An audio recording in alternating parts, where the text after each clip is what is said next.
भोलि कार्तिक 26 गते वा नोभेम्बर 14 विश्व मधुमेह दिवस हो।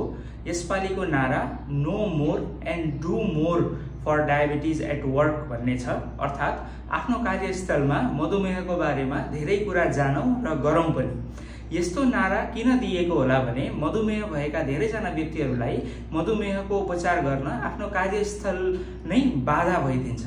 मधुमेह भएकै कारण धेरैले आफ्नो कार्यस्थलमा भेदभाव, हेला र बहिष्कार सहनुपर्छ र कतिजनालाई त आफ्नो कामकाज र बिमारी बीच ब्यालेन्स मिलाउन नसक्दा मानसिक तनाव पनि आइलाग्छ।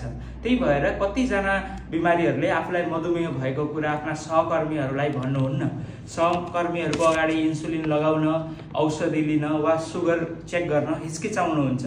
कतिजनाको दिउँसोको इन्सुलिन प्राय छुट्ने गरेको हामीले देखेका छौं, जस कारणले गर्दा सुगर कन्ट्रोल नभएर धेरै जटिलताहरू पनि आउने गर्छ।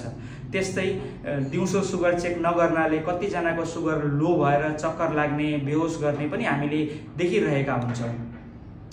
सहकर्मी साथीहरू सँगसँगै खाना खाँदा वा कहिलेकाहीँ बाहिर खान जाँदा मधुमेह भएका सहकर्मीहरूलाई उनको खानपिन र बिमारी सम्बन्धी नकारात्मक टिप्पणी पनि हुने गरेको पाइएको छ। यी सबै कुराले मधुमेह भएका व्यक्तिहरूलाई उनको उपचारमा मद्दत मिल्दैन, बरु झन् बाधा अडचन उत्पन्न हुन्छ। मधुमेह भनेको आधुनिक समाजको महामारी हो। आज आफूलाई छैन भन्दैमा भोलि हुँदैन भन्ने छैन। आफूलाई जहिले पनि मधुमेह हुने रिस्क भइरहन्छ। त्यही भएर मधुमेह भएका व्यक्तिहरूबाट मधुमेह सम्बन्धी ज्ञान आफूले लिने र आफूले जाने बुझेका विज्ञान सम्मत कुराहरू मधुमेह भएका व्यक्तिहरूलाई सेयर गर्ने हाम्रो कर्तव्य हुन जान्छ। त्यसैगरी मधुमेह भएका सहकर्मीहरूलाई खाजा खानलाई पर्याप्त समय दिने, उनीहरूले केही मद्दत मागेमा मद्दत गर्न अग्रसर हुने हामी सबैको दायित्व हो। त्यो गर्यौं भने मात्रै हामीले कार्यस्थलमा मधुमेह भएका व्यक्तिहरूलाई सुरक्षित राख्न सक्छौं र उनीहरूको उपचारमा पनि मद्दत गर्न सक्छौं।